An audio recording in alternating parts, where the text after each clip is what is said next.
Perkenalkan, sebelumnya nama saya Fadia Zahra dan ini anggota kelompok saya. Nama saya Muhammad Nurwahid. Kami dari kelompok 9 akan menjelaskan tentang eksistensialisme dan pragmatis dalam filsafat.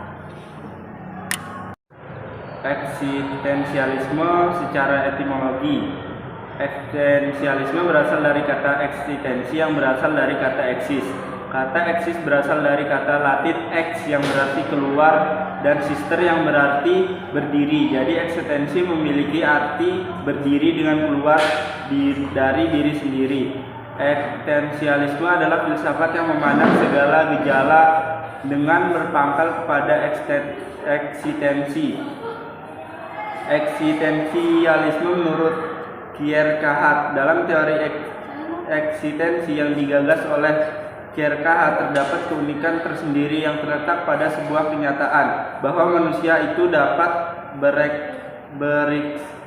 bereksistensi. Selain itu, manusia juga memiliki ciri khas untuk terdapat dalam cara menentukan untuk bereksistensi, yang mana terdapat 3 tahap kehidupan manusia dalam bereksistensi, yakni terdapat estetik, tahap etik, dan tahap religius. Tahap-tahap ini dipaparkan oleh Kierkegaard karena pandangan-pandangannya mengenai eksistensi manusia yang mengalami peningkatan dari tahap yang lebih rendah menuju tahap yang lebih tinggi.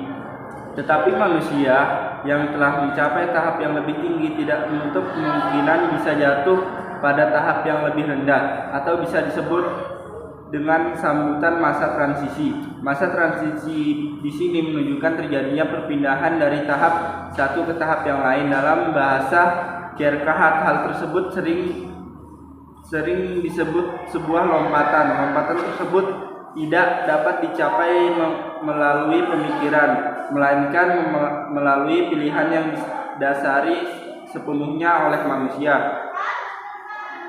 Eksistensialisme menurut Sartre, menurut beliau, esensi manusia tidak bisa dijelaskan dengan abstraksi di dalam benak manusia. Misal ketika kita melihat alat hitung yang bernama kalkulator, secara langsung kita bisa memproyeksikan benda itu berdasarkan asal-usul dan fungsinya. Dalam pandangan Sartre, hal ini tidak dapat dilalui kepada manusia. Sartre berpendapat bahwasannya manusia harus memiliki eksistensi terhadap dahulu sebelum memiliki esensi, bukan sebaliknya. Ia banyak sekali mengkritik filsuf-filsuf terdahulu yang menjelaskan bahwasannya manusia adalah produk Tuhan dan Tuhan telah memiliki konsepsinya sendiri terhadap makhluk ciptaannya satu ini. Sartre membagi eksistensi menjadi 2 tipe, yaitu ertepausoi, ada bagi dirinya sendiri, dan erteensoi, ada pada dirinya. Benda-benda memiliki eksistensi yang berbeda dengan manusia. Perbedaan ini terjadi karena manusia memiliki kesandaran sedangkan benda tidak memiliki hal ini. Namun di sisi lain, benda-benda ini membantu manusia untuk menemukan eksistensi diri. Artinya mereka tidak memiliki esensi yang lain yang kita berikan kepada benda-benda ini. Misal segumpul tanah tidak dapat memberikan makna pada dirinya, namun makna ini berasal dari pemberian oleh manusia.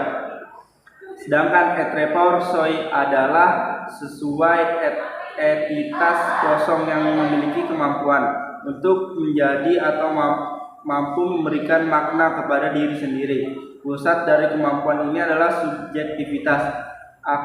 Aku dalam tataran inilah. Sartre menjelaskan tentang eksistensialisme dalam pandangannya. Kemampuan menjadi aku menimbulkan sebuah kebebasan bagi manusia, kebebasan bertindak, kebebasan berpikir, kebebasan untuk melakukan dan tidak melakukan sesuatu, hingga kebebasan memberikan pandangan tertentu terhadap hal nyata dan abstrak yang ada di sekitarnya. Untuk mempertahankan kebebasan ini, manusia akan saling bertindak dan menindak satu sama lain, dan juga acap kali menjadi subjek dan objek di saat yang bersamaan. Wassalamualaikum warahmatullahi wabarakatuh. Assalamualaikum warahmatullahi wabarakatuh. Perkenalkan, saya Fadia Zahra. Jadi saya adalah pemateri kedua dari materi tentang eksistensialisme dan pragmatis dalam filsafat. Kali ini saya akan menjelaskan tentang pragmatis. Pragmatis secara etimologis, yaitu kata pragmatisme ini berasal dari bahasa Yunani, yaitu pragma. Ada pula yang menyebut dengan istilah pragmatikos yang berarti tindakan atau aksi. Pragmatisme berarti filsafat atau pemikiran tentang tindakan. Filsafat ini menyatakan bahwa benar atau tidaknya suatu teori bergantung pada faedah atau tidaknya teori itu bagi manusia dalam penghidupannya. Dengan demikian, ukuran untuk segala perbuatan adalah manfaatnya dalam praktek dan hasil yang memajukan hidup. Benar tidaknya suatu hasil pikir, dalil maupun teori dinilai menurut manfaatnya dalam kehidupan atau menurut berfaedah tidaknya teori itu dalam kehidupan manusia. Atas dasar itu, tujuan kita berpikir adalah memperoleh hasil akhir yang dapat membawa hidup kita lebih maju dan lebih berguna. Sesuatu yang menghambat hidup kita adalah tidak benar. Jadi yang pertama ada pemikiran tentang William James. Pemikiran William James tentang pragmatis. Untuk William James sendiri, ia lahir di kota New York pada tahun 1842. Nah, menurut William James ini, setelah mencermati gaya dan alur sistem pragmatisme, James menemukan konstruksi metodologis yang terdiri dari 4 unsur, yaitu peristilahan, metode meliorisme, teori kebenaran, dan metafisika dan epistemologi. Pertama, konfirmasi peristilahan, yaitu konseptualisasi. Secara etimologis, pragmatisme mempunyai akar kata dari bahasa Yunani pragmatikos yang dalam bahasa Latin menjadi pragmatikus, berarti cakap dan berpengalaman dalam urusan hukum, kenegaraan, dan perdagangan. Akar katanya dalam bahasa Inggris adalah pragmatik, yang berarti berkaitan dengan hal-hal praktis. 24 kemudian didapati juga bahwa asal katanya adalah pragma, berarti sesuatu yang dilakukan atau suatu aksi, berbuat, suatu konsekuensi, dan prasein, berarti berbuat. Kedua, metode meliorisme. Inti metode meliorisme ini James memukakan, yaitu adalah pengambilan keputusan di antara ide-ide yang berlawanan, tetapi tidak harus dan tidak selalu demikian. Dikatakan tidak selalu karena dapat ditemukan banyak ide yang bertentangan, yang benar-benar tidak dapat digabungkan, tidak mungkin didamaikan dalam suatu keputusan, seperti kasus teisme dan ateisme. Ketiga, teori kebenaran. Inti teorinya adalah bahwa kebenaran adalah sebuah proporsi, adalah hal pokok dari akibat-akibat yang berguna yang ditunjukkannya. Kemudian yang keempat, metafisika dan epistemologi. Menurut tipologi Russell, James secara utama adalah psikologis, akan tetapi ia dipandang penting dalam filsafat pada 2 perhitungan, yaitu yang pertama, menyebarkan doktrin yang disebutnya radikal empirisis, dan yang kedua, ia adalah seorang dari 3 protagonis tentang teori yang disebut pragmatisme atau instrumentalisme. Kemudian tokoh yang kedua yaitu John Dewey. John Dewey sendiri dilahirkan di dekat Burlington, negara bagian Vermont, Amerika Serikat pada tanggal 20 Oktober 1959.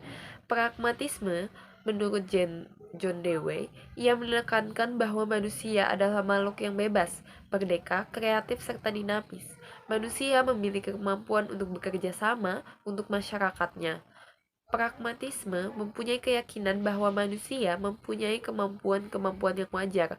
Karena itu, ia dapat menghadapi serta mengatasi masalah-masalah yang bersifat menekankan atau mengancam diri dan lingkungannya sendiri.